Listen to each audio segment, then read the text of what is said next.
Hi everyone, my name is Veronica Montanero and I am going to talk about early or delayed cardioversion in recent-onset early fibrillation. First, definition. Atrial fibrillation is a condition of irregular rapid heart rates that occur the two upper chambers of the heart experience carotid electric sinus. Immediately respiration of sinus risk using cardioversion, electric, or pharmacology is commonly performed, but it is immediately cardioversion is necessary or no, it is not known.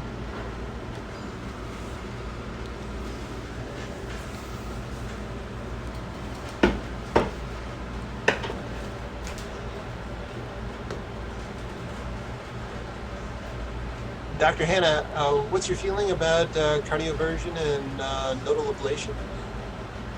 Cardioversion, I think that if you have somebody with paroxysmal atrial fibrillation, everybody, gets a chance at trying to achieve sinus rhythm. I think that some patients with cardiac amyloidosis, no matter what you do, we can't just keep them in rhythm. You're getting cardioverted every couple weeks. The one thing I would say about cardioversion, there was a publication showing increased risk of thromboembolism. And the fact is that even in sinus rhythm, patients who have a lot of amyloid filtration in their atria can have such poor atrial function that, for example, on mitral inflow, you barely see even an A wave.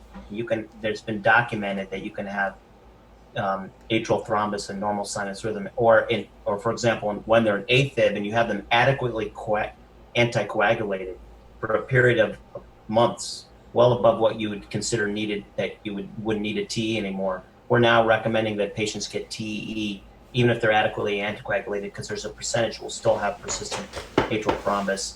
It's just, the CHADS VAS score, the CHADS score does not account for the very high risk of atrial thromboembolism that you see in cardiac amyloidosis. As far as, did you say ablation? Yeah.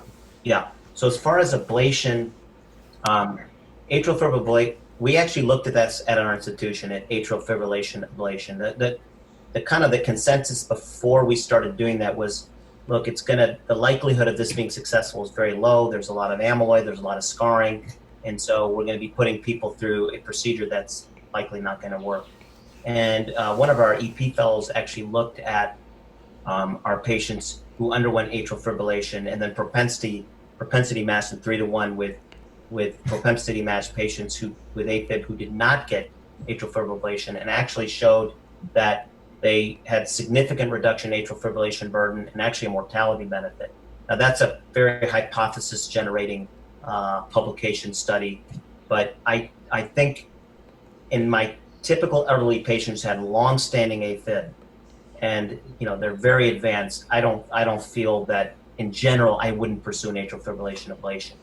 I think if somebody who has paroxysmal AFib or and really doesn't tolerate AFib well, I think it's not completely unreasonable to consider an atrial fibrillation or pulmonary vein isolation.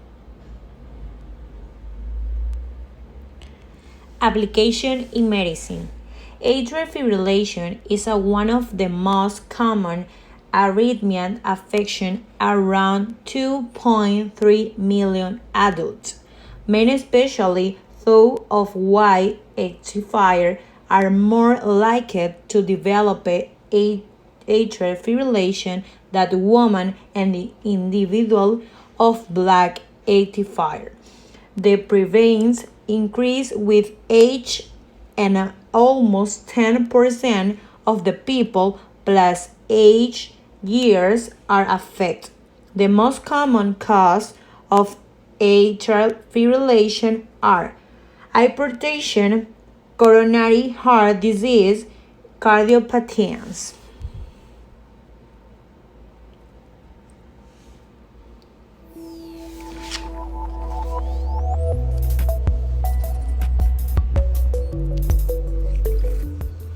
Hi everybody, and thank you for joining me in this new short video presentation from ARIA EP Talk series. I hope you will enjoy it. and join me in my future video presentations. Our patient is a 49-year-old man who was admitted for the first time in August 2020 in another center with new onset heart failure and atrial fibrillation. At that time, an echocardiography showed an ejection fraction of 25%. Coronary angiography was normal. Several days ago, he was referred to our center for further evaluation. In the next slide, we will see together the MRI images of our patient. In MRI, there was no evidence of myocarditis. Left ventricular ejection fraction was 40%, and it was interesting to see diffuse late gadolinium enhancement in right and left atrium, especially in the right atrium, which is compatible with the diagnosis of isolated atrial amyloidosis. Atrial natriuretic peptide, or ANP, whose amyloid is responsible for isolated atrial amyloidosis, is known to play an important role in the pathophysiology of congestive heart failure and atrial fibrillation. Long-standing atrial fibrillation has been associated with intraatrial ANP amyloid deposition, suggesting that AF-related ANP overproduction leads to localized amyloidosis,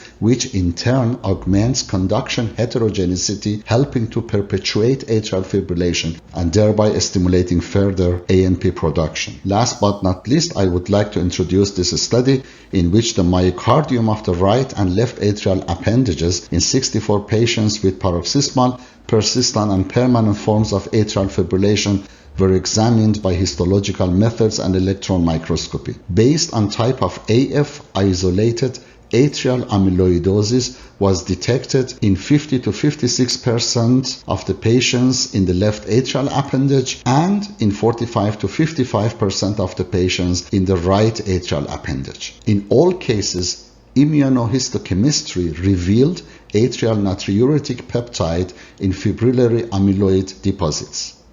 I hope you Pros and cons. First, pros. Spontaneous conversation and daily cardioversion reduce the need of immediately pharmacology or electric cardioversion. Early cardioversion shortened the time until conversation. A potential advantage of shortening time until conversation will be early elimination of the symptoms and prevention heart failure, symptom, cardiac or cerebral ischemic events, or progressive to present atrial fibrillation. Cons. Daily cardioversion with longer time spent in atrial fibrillation could prove a stroke, but timely gargling basically increase of anticoagulation is spent to reduce the risk of a stroke.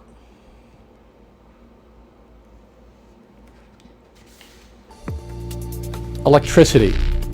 It powers your home and maybe your car. But did you also know that the flow of electricity also causes your heart to beat? In a strong, healthy heart, a focused electrical impulse enables the heart to contract, which moves blood from one chamber to another. But when the electrical impulse is not focused, the upper parts of the heart, called the atria, quiver or fibrillate. And this may result in the heart's inability to effectively deliver oxygen-rich blood to the body. This condition is known as atrial fibrillation, or AFib. It may cause blood to pool in the heart and form blood clots. If a blood clot in the heart breaks free, it can travel to the brain, causing a stroke, making AFib the number 2 cause of stroke in the United States. Northwestern Medicine offers many treatment options for AFib, with medical management as the first line of defense. There are a number of different medications available to help control the heart rate and heart rhythm, as well as reduce the risk of stroke associated with AFib.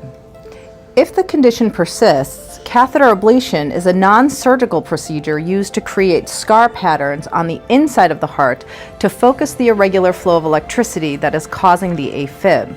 The scar patterns are created by using either heat energy, called radiofrequency ablation, or freezing energy, called cryoballoon ablation, and helps restore the heart's intended rhythm, or what we call sinus rhythm. Northwestern Medicine also offers the minimally invasive TT maze procedure, in which small incisions are made on the sides of the chest to access the heart. Scar patterns are then created on the outside of the heart to focus the irregular flow of electricity, causing the AFib. If AFib persists, a catheter ablation is then performed to complete the TT maze. TT maze is a 1-2 punch combination procedure to eliminate AFib. Patients with AFib have an estimated 500% greater risk of developing a stroke than the general population. The left atrial appendage is a pocket-like section in the left upper chamber of the heart that is often a source of blood clot formation in people with AFib. For select patients, Northwestern Medicine offers a minimally invasive catheter-based treatment option to close this left atrial appendage. This is a way to reduce the risk of stroke without having to take blood-thinning medications long-term. Ranked by U.S. News and World Report as one of the top 10 cardiology and heart surgery programs in the nation, Northwestern Medicine understands that AFib is a complex disease that requires a multitude of treatment options. Our cardiac electrophysiologists and cardiac surgeons offer treatment options that are tailored to the individual needs of each patient, so your heart can go back to being the powerhouse it was meant to be.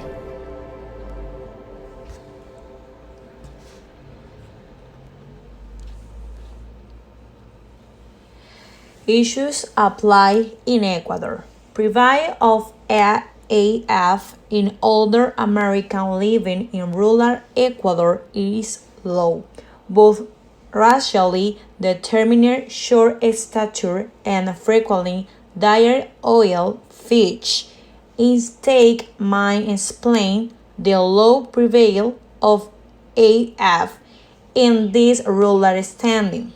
According to data collection by the National Institute of Statistics and Census of Ecuador in 2014, and of 4,430 for AF were reported.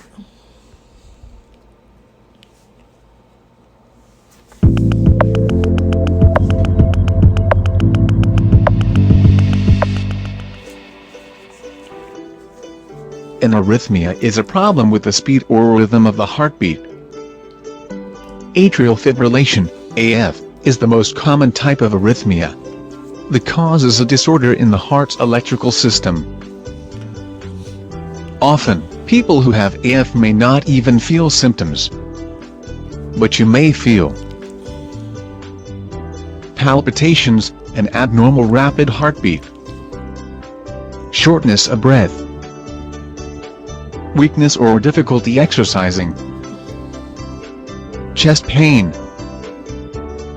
dizziness or fainting, fatigue, and confusion.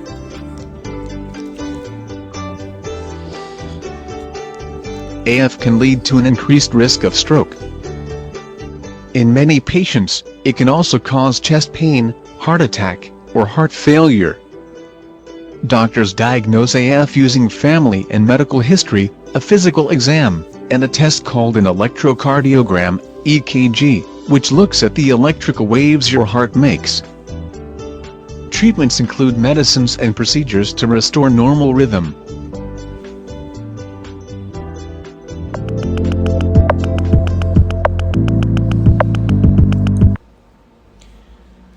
Then, conclusion. Atrial fibrillation is an irregular altered atrial which can be episodic or continuous. Parotis or tachycardia may occur. To prevent atrial fibrillation, it is most important to have a heart-healthy lifestyle to reduce the risk of the heart disease. A Healthy lifestyle can include following an healthy diet for the heart, increasing physical activities, and avoiding smoking.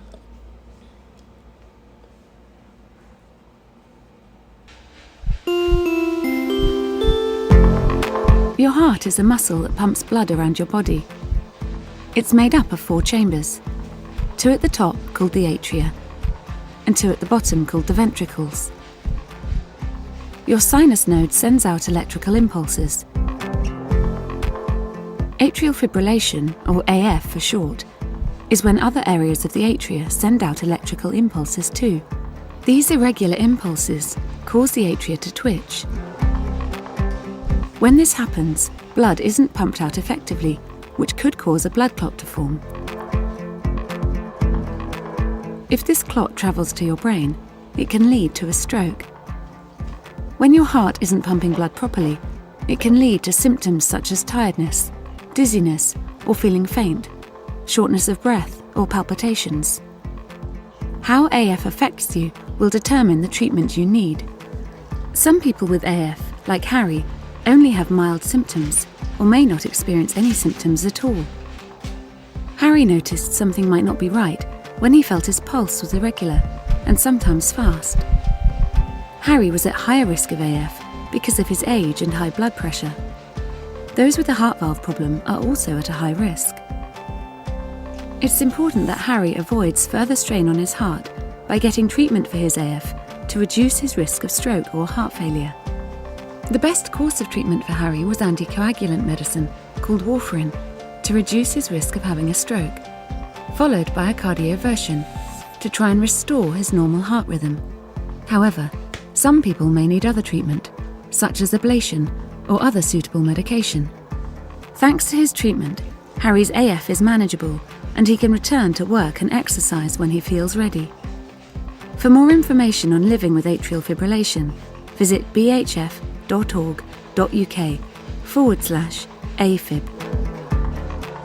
BHF. Beat heartbreak forever. Finally, my social medias.